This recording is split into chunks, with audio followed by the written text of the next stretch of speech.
તો સ્થાનિક ચૂંટણી સમયે સુરત ક્રાઇમ બ્રાન્ચ એક્શનમાં છે। ચૂંટણી ટાણે હવાલા કાંડમાં ક્રાઇમ બ્રાન્ચની તપાસ। દિલ્હીથી સુરતમાં હવાલા મારફતે પૈસા આવ્યાની આશંકા। છેલ્લા 4 મહિનામાં 1 કરોડથી વધુ રકમ આંગડિયા મારફતે ટ્રાન્સફર થઈ છે।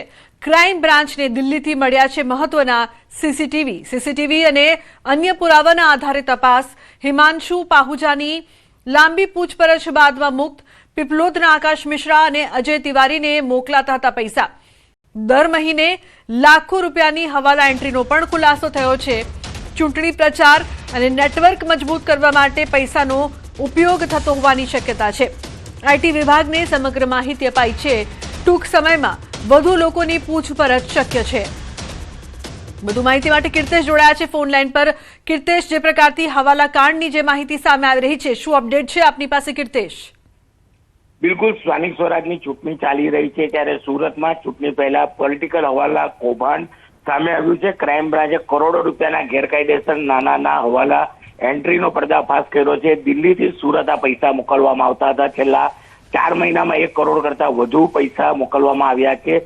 સીસીટીવી સામે આવ્યા છે કે એક વ્યક્તિ જે દિલ્હીનો હિમાંશુ પાહુજા છે કે તે સતત સુરતમાં પૈસા મોકલતો હતો। પીપલોદ વિસ્તારમાં રહેતા આકાશ મિશ્રા અને અજય તિવારીને આ ફંડિંગ નેટવર્ક કરતો હતો। ખાસ કરીને ક્રાઇમ બ્રાન્ચે આરોપીને બોલાવી તેની પૂછપરછ શરૂ કરી છે અને ત્યારબાદ ઇન્કમટેક્સને જાણ કરી છે। કહેવામાં આવે છે કે હિમાંશુ પાહુજા કે જે દિલ્હી ખાતે રાજકીય પાર્ટી સાથે જોડાયેલો છે અને જે વ્યક્તિને સુરત ખાતે પૈસા મોકલવામાં આવતા હતા એ વ્યક્તિ બી કહી શકાય દિલ્હીની એક રાજકીય પાર્ટીના આરોગ્ય મંત્રીના પીએ તરીકે કામ કરી ચૂક્યા છે। એટલે કે આ પૈસા દ્વારા આ પાર્ટીનું ગેરકાયદેસર ફંડિંગ કરવામાં આવતું હતું, કારણ કે ગુજરાતમાં જે રીતે સ્થાનિક સ્વરાજમાં પ્રચાર કરવામાં આવે છે તમામ પૈસાનો પ્રચારમાં ગેરકાયદેસર ઉપયોગ કરતા હોવાની વિગતો સામે આવતા ક્રાઇમ બ્રાન્ચે હિમાંશુ પાહુજાની પૂછપરછ કર્યા બાદ તમામ વિગતો સુરત કહી શકાય આયકર વિભાગને આપી છે। એટલે કે મોટું હવાલા કૌભાંડ અને તે બી રાજકીય હવાલા કૌભાંડ ખુલ્લું ઉપડવા પામ્યું છે। જી બિલકુલ કીર્તેશ, આભાર સમગ્ર માહિતી બદલ। તો રાજ્યમાં પીએસઆઈની લેખિત પરીક્ષાનું પ્રથમ પેપર પૂર્ણ થયું છે। વૈકલ્પિક પ્રશ્નો આધારિત પ્રથમ પ્રશ્નપત્ર પૂર્ણ। પ્રથમ પરીક્ષા પ્રમાણમાં મોડરેટ હોવાનો ઉમેદવારોનો મત છે। વૈકલ્પિક પરીક્ષાના પ્રશ્નપત્રમાં વર્તમાન પ્રવાહ, ઇતિહાસ, રીઝનિંગ પ્રકારના સવાલો પૂછાયા। પ્રશ્નપત્રોમાં મહિલા આરક્ષણને લઈને સવાલો પૂછવામાં આવ્યા હતા। જાન્યુઆરી 2026ની સ્થિતિએ સ્થાનિક સંસ્થામાં મહિલા માટેના આરક્ષણ અંગે પણ સવાલ પૂછવામાં આવ્યો છે। પ્રથમ સહકારી ટેક્સી, ભારત ટેક્સી અંગે સવાલ, જ્યારે અંબાજીમાં શરૂ થયેલ શક્તિ કોરિડોર અંગે પણ સવાલ પૂછાયો છે। ગુજરાતમાં નવા રચાયેલ વાવ-થરાદ જિલ્લાના તાલુકા અંગે પણ સવાલ પૂછાયો છે। પેપર મીડિયમ તકનું હતું કે બહુ અઘરું પણ નહોતું, બહુ સહેલું પણ નહોતું। કેવા સવાલો પૂછવામાં આવ્યા હતા? બજેટને લગતા વધારે સવાલો પૂછવામાં આવ્યા હતા, કરંટ અફેરને લગતા, અને સાથે રિઝનિંગ અને મેથ્સના જે પ્રશ્ન જે છે થોડાક લાંબા ટાઈપના હતા, લોંગ ટાઈપના। ટાઈમ મેનેજ પૂરો કરીએ તો પેપર પૂરું થઈ જાય વધુ। અને પેપર આમ જે સુપર ક્લાસ 3 જોતા એક લેવલનું હતું પેપર, અને એના પર જેમ કે ગુજરાતના ઇતિહાસ અને કરંટ અફેર્સ એવા ફેક્ટ વસ્તુ ઉપર ઘણો ભાર મૂકવામાં આવ્યો હતો, અને મધ્યમ કહી શકાય પેપર તેવું હતું। તો સુરતમાં હનુમાન મંદિર બચાવવા સ્થાનિકો મેદાને ઉતર્યા છે। ગોરાટ મંદિર બચાવવા ઉભો કરાયો અપક્ષ ઉમેદવાર વોર્ડ નંબર 11 અડાજણમાં અશાંત ધારાનો વિવાદ। મંદિરની બાજુમાં વિધર્મીના બાંધકામનો વિરોધ। અશાંત ધારા કાયદાનું ઉલ્લંઘન થતું હોવાનો આરોપ છે। મુદ્દાનો ઉકેલ લાવવા ભાજપના જ ગઢમાં ઉભો કરાયો છે અપક્ષ ઉમેદવાર। વિધર્મીઓ વિભત્સ ગાળાગાળી કરતા હોવાની રાવ છે, તો મંદિર આસપાસની સોસાયટીઓમાં બેનર લાગ્યા છે। ગોરાટ હનુમાન મંદિર બચાવી શકતા હોય તેવા નેતાઓએ વોટ માંગવા આવવું। જે બિલ્ડરનો યાર છે તે જનતાનો ગુનેગાર છે તેવા પણ બેનર લાગ્યા છે। અશાંત ધારાનો ચુસ્તપણે અમલ કરાવો જેવા સ્લોગનો સાથેના બેનરો લાગ્યા છે। અપક્ષ ઉમેદવાર ઊભો કરી લોકોએ લડતના મંડાણની શરૂઆત કરી છે।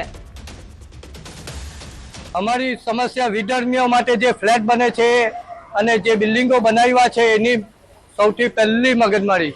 કઈ પ્રકારે હેરાનગતિ થાય છે તમને? અમારે વિધર્મીઓ દ્વારા જે મંદિર છે, મંદિર પર બહેનો જ્યારે હનુમાન ચાલીસા કરવા બેઠા છે તે ટાઈમે વિધર્મીઓના છોકરાઓ ગમે તેમ ગાળો બોલે છે, ગમે તેમ હડકાઓ ખાઈને લાખી જાય છે। એ બધા સમસ્યા છે। હું જીતીને આવીશ, સૌ પ્રથમ 8 બિલ્ડિંગના બધા પેપર્સ જે પરમિશનો આપી છે એ પરમિશનો કેન્સલ કરીશ। અમદાવાદ ખાતે સ્થાનિક સ્વરાજની ચૂંટણીને લઈને કોંગ્રેસ પક્ષે પોતાનું વિઝન ડોક્યુમેન્ટ જાહેર કર્યું છે, જેમાં અમિત ચાવડા દ્વારા યોજાયેલી પ્રેસ કોન્ફરન્સમાં અનેક મહત્વપૂર્ણ જાહેરાતો કરવામાં આવી હતી. તેમણે જણાવ્યું હતું કે જનતાના સૂચનોના આધારે તૈયાર કરાયેલ આ વિઝન ડોક્યુમેન્ટ્સમાં તમામ વર્ગની સર્વાંગી વિકાસનું કમિટમેન્ટ આપવામાં આવ્યું છે.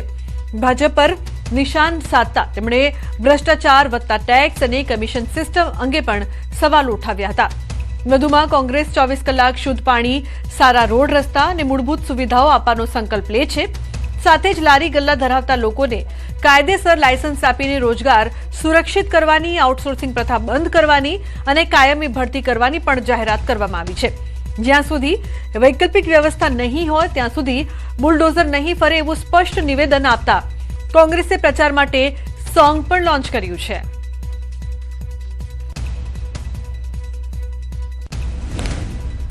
કોંગ્રેસનું આ શહેરી વિસ્તારો માટેનું જે વિઝન છે, જે અમારું કમિટમેન્ટ છે, એ અમે અલગ અલગ મહાનગરોમાં ત્યાં સ્થાનિક મુદ્દાઓને લઈ અને જનતા તરફથી જે અભિપ્રાયો મળ્યા, જે સૂચનો મળ્યા, જે રજૂઆતો મળી, એના આધારિત જનતાનો મેનિફેસ્ટો, કોંગ્રેસનું કમિટમેન્ટ અમે પહેલાં જ લોકો સમક્ષ રજૂ કર્યું છે.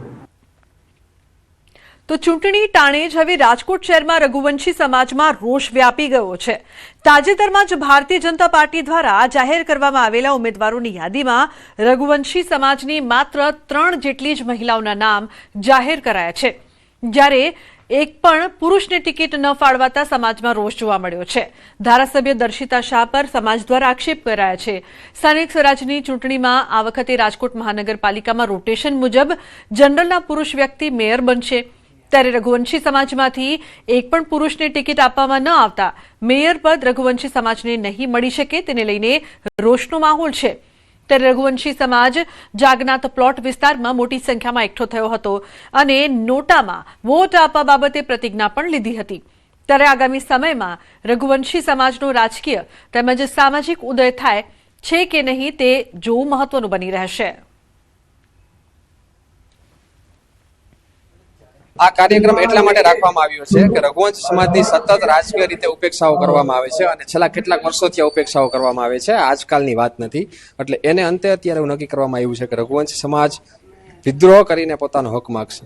આગામી સમયની અંદર 2027ની ધારાસભાની ચૂંટણી આવે જ છે, ત્યારે આજે રઘુવંશી સમાજની તે ખાલી હજી અમારી 2 દિવસની અમારી આ જાહેરાત છે.